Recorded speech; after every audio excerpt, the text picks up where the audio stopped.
अस्सलामुअलैकुम स्टूडेंट्स, उम्मीद करता हूँ कि आप सब खैरियत से होंगे। हमारा टॉपिक चल रहा था डेसिमल नंबर का, और डेसिमल में हमने तीन चीज़ें जो है वो कवर कर ली थी। एडिशन पढ़ लिया था, सब्ट्रैक्शन पढ़ लिया था और डिवीज़न पढ़ लिया था। तो आखिरी चीज़ रहती है मल्टीप्लिकेशन।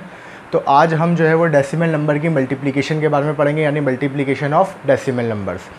अच्छा, मैंने आपको बताया था कि एडिशन और सब्ट्रैक्शन आसान है, मल्टीप्लिकेशन भी आसान है। इन चारों टॉपिक में जो सबसे ज़्यादा मुश्किल है वो है डिवीज़न, और डिवीज़न मैंने आपको आसान करके समझा दी थी। तो उम्मीद है कि आप लोगों को अच्छी तरह समझ में आ गई होगी। तो आज हम पढ़ेंगे मल्टीप्लिकेशन के बारे में। तो मल्टीप्लिकेशन को स्टार्ट करते हैं। वो तमाम स्टूडेंट्स जो इस चैनल पर नए हैं उनसे मैं रिक्वेस्ट करूँगा कि वो इस चैनल को ज़रूर सब्सक्राइब कर दीजिएगा और बेल आइकन के बटन को भी ज़रूर प्रेस कर दीजिएगा, ताकि मेरी हर नई आने वाली वीडियो का नोटिफिकेशन आपको मिल सके। एडिशन और सब्ट्रैक्शन के जो टॉपिक्स थे वहाँ पर हमने 3-3 सवाल सॉल्व किए थे। डिवीज़न में हमने 4 सवाल सॉल्व किए थे। मल्टीप्लिकेशन में भी आज हम 3 सवाल ही सॉल्व करेंगे। और अगर आपने इन 3 सवालों को अच्छी तरह समझ लिया तो इंशाल्लाह मल्टीप्लिकेशन का कोई भी सवाल आ जाए आपको उसको सॉल्व करने में कोई परेशानी पेश नहीं आएगी। ठीक है, तो स्टार्ट करते हैं क्वेश्चन नंबर 1 से। क्वेश्चन नंबर 1 लिखा हुआ है 1.2 मल्टीप्लाई बाय 12। ठीक है, हम डेसिमल नंबर पढ़ रहे हैं, और डेसिमल नंबर में मैंने आपको बताया था, मतलब जो मैंने आपको सवाल समझाए थे उसमें 3 तरह के सवाल थे। 2 तो पॉइंट वाले थे, ठीक है, यानी कि 2 के अंदर जो है वो डेसिमल नंबर ही थे, और एक सवाल ऐसा था जिसमें एक नंबर डेसिमल था और एक नेचुरल नंबर था। तो यहाँ पर पहला सवाल है जिसमें एक डेसिमल नंबर है और दूसरा नेचुरल नंबर है। आपने इसको किस तरह से मल्टीप्लाई कराना है। ठीक है, तो 1.2 को मल्टीप्लाई कराना है 12 से, लिहाजा 1.2 को हमने लिखा ऊपर और बिल्कुल इसी के नीचे हमने लिख दिया 12। ठीक है, और उसके बाद लेफ्ट पर ना हम ये साइन लगा देते हैं। अगर मल्टीप्लाई करा रहे होते हैं तो मल्टीप्लाई का साइन लगाते हैं, ऐड करा रहे होते हैं तो प्लस का, सब्ट्रैक्ट करा रहे होते हैं तो माइनस का, ताकि हमें याद रहे कि हम यहाँ पर काम क्या कर रहे हैं। ठीक है, एडिशन कर रहे हैं, सब्ट्रैक्शन कर रहे हैं या फिर मल्टीप्लिकेशन कर रहे हैं। तो जब आप 2 को 2 से मल्टीप्लाई कराएंगे 2 2 ज़ा 4, फिर आप 2 को 1 से मल्टीप्लाई कराएंगे 2 1 ज़ा 2। ठीक है, 2 का टेबल आपने पढ़ लिया दोनों डिजिट्स तक। अब 2 की जगह आप लगा देंगे क्रॉस। अब बारी है किसकी? 1 की। जब आप 1 को 2 से मल्टीप्लाई कराएंगे तो 1 2 ज़ा 2 और 1 1 ज़ा 1 आ जाएगा। इसके बाद टेबल पढ़ने के बाद हम क्या करते हैं? ऐड करते हैं। ठीक है, ऐड किस तरह से करेंगे? राइट हैंड साइड से करेंगे। 4 एज इट इज आ जाएगा, 2 में 2 प्लस करेंगे 4, और ये लास्ट में 1 एज इट इज आ गया। ठीक है, तो यहाँ पर डेसिमल नंबर में जो चीज़ सबसे ज़्यादा परेशान करती है या जो चीज़ सबसे ज़्यादा मुश्किल लगती है ना, वो है पॉइंट। तो मल्टीप्लिकेशन में आपने पॉइंट को लेकर बिल्कुल भी परेशान नहीं होना। जिस तरह आप नॉर्मल मल्टीप्लिकेशन करते हैं यहाँ पर बिल्कुल उसी तरह मल्टीप्लिकेशन होगी। ठीक है, कंप्लीट मल्टीप्लाई कराने के बाद आपने पॉइंट को उसकी जगह पर लगा देना है। अब किस तरह से लगाएंगे? नीचे वाले नंबर में तो आपको पॉइंट नज़र आ नहीं रहा है, ऊपर वाले नंबर में एक डिजिट के बाद है। पॉइंट आपने कहाँ से देखना है? राइट हैंड साइड से। तो पॉइंट राइट हैंड साइड से एक डिजिट के बाद है, तो आपका जो आंसर आया है उसमें भी आप पॉइंट को राइट हैंड साइड से एक डिजिट के बाद लगा देंगे, यानी पॉइंट कहाँ पर आ जाएगा? 4 से पहले। ठीक है, तो जब आप 1.2 को मल्टीप्लाई कराएंगे 12 से तो आंसर क्या आएगा? 14.4। क्वेश्चन नंबर 2 की बात करते हैं हम। क्वेश्चन नंबर 2 में दोनों ही नंबर डेसिमल हैं। क्वेश्चन नंबर 1 में एक नंबर डेसिमल था और दूसरा जो है वो नेचुरल था, जबकि क्वेश्चन नंबर 2 में दोनों नंबर डेसिमल हैं, यानी दोनों पॉइंट वाले नंबर्स हैं।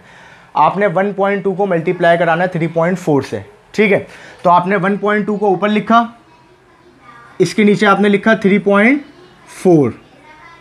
ज़रूरी नहीं है यहाँ पर, ज़रूरी नहीं है कि आप पॉइंट के नीचे पॉइंट को लिखें। यहाँ पर तो पॉइंट एक डिजिट के बाद ही आ रहा है, तो इसीलिए पॉइंट के नीचे पॉइंट आ गया। बाज़ औक़ात ऐसा होता है कि पॉइंट एक डिजिट के बाद होता है किसी डेसिमल नंबर में, किसी में 2 3 या 4 के बाद होता है। तो यहाँ ज़रूरी नहीं है कि पॉइंट के नीचे पॉइंट है। ठीक है, तो अब हम इसको मल्टीप्लाई करा लेते हैं। 4 2 ज़ा 8 और 4 1 ज़ा 4।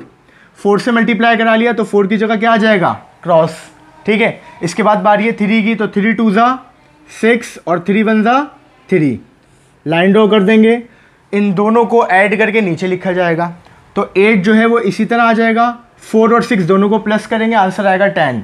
10 का 0 लिखेंगे और 1 कैरी चला जाएगा। 3 में 1 प्लस करेंगे 4। तो अभी तक आपने देखा कि हमने जो मल्टीप्लाई किया वो बिल्कुल नॉर्मल मल्टीप्लिकेशन है, जिस तरह हम नेचुरल नंबर्स को मल्टीप्लाई करते हैं। अब एक आखिरी काम रह गया, पॉइंट। पॉइंट किस तरह लगाया जाएगा? तो पॉइंट लगाने का तरीका ये है कि आप या तो ऊपर वाले पॉइंट से नीचे वाले पॉइंट तक आएँ, या फिर नीचे वाले पॉइंट से ऊपर वाले पॉइंट तक जाएँ। यानी आपने देखना है कि पॉइंट के बाद कितने डिजिट्स आ रहे हैं। अगर आप नीचे से ऊपर जाते हैं तो देखें पॉइंट के बाद एक डिजिट, दूसरा डिजिट, फिर पॉइंट आ गया। ठीक है, तो यहाँ पर पॉइंट के बाद 1 2 2 डिजिट, फिर पॉइंट आ गया। तो इसका मतलब ये है कि हम कितने डिजिट्स के बाद पॉइंट लगाएंगे? 2 डिजिट के बाद। तो हम राइट हैंड साइड से काउंट कर लेते हैं, 1 2 डिजिट के बाद पॉइंट आ जाएगा। तो आंसर क्या आ जाएगा हमारा? 4.08। लास्ट क्वेश्चन है हमारे पास क्वेश्चन नंबर 3, और क्वेश्चन नंबर 3 में भी 2 डेसिमल नंबर्स ही हैं, ठीक है। पहला वाला जो डेसिमल नंबर है उसमें लिखा हुआ है 1.2 और दूसरे वाले डेसिमल नंबर में लिखा हुआ है 3.45। यहाँ पर पॉइंट के बाद एक डिजिट आ रहा है, जबकि यहाँ पर पॉइंट के बाद 2 डिजिट्स आ रहे हैं, ठीक है।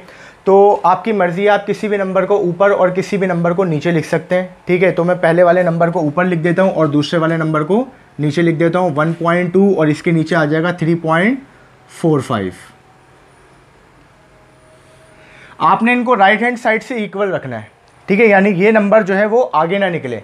तो अब जब आप राइट हैंड साइड से इसको इक्वल रखेंगे तो आप देखेंगे कि भाई पॉइंट के नीचे पॉइंट नहीं आ रहा, ठीक है ना। तो मल्टीप्लिकेशन में पॉइंट के नीचे पॉइंट लाना ज़रूरी नहीं है, एडिशन में पॉइंट के नीचे पॉइंट होना चाहिए, ठीक है। अब हम पॉइंट को थोड़ी देर के लिए इग्नोर कर देते हैं, यानी नज़रअंदाज कर देते हैं और सिंपल अपनी मल्टीप्लिकेशन करते हैं, क्योंकि पॉइंट तो हमें लास्ट में लगाना होता है। 5 2 ज़ा 10, 10 का 0 और 1 कैरी आ जाएगा। 5 1 ज़ा 5 और 5 में 1 प्लस करेंगे 6, 5 से मल्टीप्लाई कर लिया, 5 की जगह क्रॉस आ गया। अब बारी है 4 की, तो 4 2 ज़ा 8 और 4 1 ज़ा 4। हमने 5 से भी मल्टीप्लाई कर लिया, हमने 4 से भी मल्टीप्लाई कर लिया, लिहाजा 5 की जगह भी क्रॉस और 4 की जगह भी क्रॉस आ जाएगा। अब बारी है 3 की, तो 3 2 ज़ा 6 और 3 1 ज़ा 3। लास्ट में हमने तमाम नंबर्स को प्लस कर लेना है। अच्छा, यहाँ पर एक और बात का ख्याल रखना है आपने, जो कि इससे पहले भी मैं आपको सिखा चुका हूँ कि एडिशन में देखिए मल्टीप्लाई करने के बाद आपको इन नंबर्स को प्लस करना होता है, यानी जमा करना होता है, ऐड करना होता है, ठीक है। और एडिशन में हमने ये बात सीखी थी कि पॉइंट के नीचे पॉइंट तो आना चाहिए, उसके अलावा डिजिट के नीचे भी डिजिट आना चाहिए। अगर डिजिट के नीचे डिजिट आएगा तो आपको ऐड करने में या सब्ट्रैक्ट करने में आसानी होगी, ठीक है ना। तो आप देख सकते हैं कि यहाँ पर डिजिट के नीचे डिजिट्स चल रहे हैं। तो 0 एज इट इज़ आ गया। 6 में 8 प्लस करेंगे 14, 14 का 4, 1 कैरी आ जाएगा। 6 में 4 प्लस करेंगे 10 और 10 में 1 प्लस करेंगे 11, 11 का 1 लिखा, 1 कैरी आ गया। 3 में 1 प्लस करेंगे, आंसर आ जाएगा 4, ठीक है। तो अब यहाँ पर हमने क्या करना है, पॉइंट लगाना है। अब पॉइंट किस तरह से लगाएंगे, आपकी मर्जी है, आप ऊपर वाले पॉइंट से नीचे वाले पॉइंट तक आए या नीचे वाले पॉइंट से ऊपर वाले पॉइंट तक चले जाएं, ठीक है। तो पिछले वाले सवाल में तो मैं नीचे वाले पॉइंट से ऊपर वाले पॉइंट तक गया था, तो उसी को फॉलो कर लेते हैं हम। पॉइंट के बाद कितने डिजिट्स आ रहे हैं, 1 2 3, फिर पॉइंट आ गया, ठीक है। तो पॉइंट जो है वो कितने डिजिट्स के बाद आ रहा है, 3 डिजिट्स के बाद। तो यहाँ पर हम राइट हैंड साइड से काउंट करेंगे 1 2 3, तो 3 डिजिट के बाद जो है वो पॉइंट यहाँ पर आ जाएगा। तो आंसर क्या आ गया, 4.140, ठीक है। इससे पहले भी मैं आपको ये बात बता चुका हूँ कि पॉइंट के बाद वाले डिजिट्स को सिंगल पढ़ा जाता है। इसको आप ये नहीं पढ़ेंगे 4.140, बल्कि इसको आप पढ़ेंगे 4.140। थर्ड क्वेश्चन भी कंप्लीट हो गया। तो डेसिमल नंबर की जो 4 चीज़ें थी, एडिशन, सब्ट्रैक्शन, मल्टीप्लिकेशन और डिवीजन, अल्हम्दुलिल्लाह चारों चीज़ें जो है वो हमारी कंप्लीट हो गई हैं आज। एडिशन, सब्ट्रैक्शन, डिवीजन हम पहले ही पढ़ चुके थे। आज की वीडियो में हमने मल्टीप्लिकेशन भी सीख लिया। अच्छा, इन चारों में जो सबसे ज़्यादा आसान है वो है एडिशन। एडिशन के बाद मल्टीप्लिकेशन भी आसान है। अच्छा, मल्टीप्लिकेशन के बाद जो थोड़ा सा मुश्किल लगता है वो लगता है सब्ट्रैक्शन, और सब्ट्रैक्शन के बाद जो वाकई में एक मुश्किल चीज़ है वो है डिवीजन, ठीक है। लेकिन अगर आपकी इनकी प्रैक्टिस अच्छी होगी, इनकी क्या, इसके अलावा कोई भी टॉपिक हो, अगर आपकी उसकी प्रैक्टिस अच्छी है तो इंशाल्लाह आपको कोई मुश्किल पेश नहीं आएगी, कोई भी सवाल आ जाए।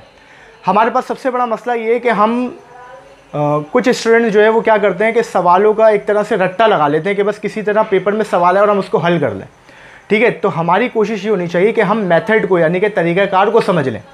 अब सवाल कोई भी आ जाए, जैसे आपने डेसिमल नंबर की चारों चीज़ें पढ़ ली ना, एडिशन, सब्ट्रैक्शन, मल्टीप्लिकेशन, डिवीजन। अब जो मैंने आपको सवाल करा आपको सिर्फ वो नहीं आते होंगे, इसके अलावा अगर आपकी प्रैक्टिस अच्छी है, आपने मज़ीद सवालों की प्रैक्टिस की है, तो आप कहेंगे कि भाई कोई भी सवाल ला के दे दीजिए, एडिशन, सब्ट्रैक्शन, मल्टीप्लिकेशन या डिवीजन का मैं इजीली सॉल्व करके बता दूंगा या इजीली सॉल्व करके बता दूंगी, ठीक है। तो आपका जो फोकस होना चाहिए वो होना चाहिए मेथड पर। आपको तरीक़ाकार समझना है कि सवाल को किस तरह से सॉल्व किया जाएगा, ठीक है।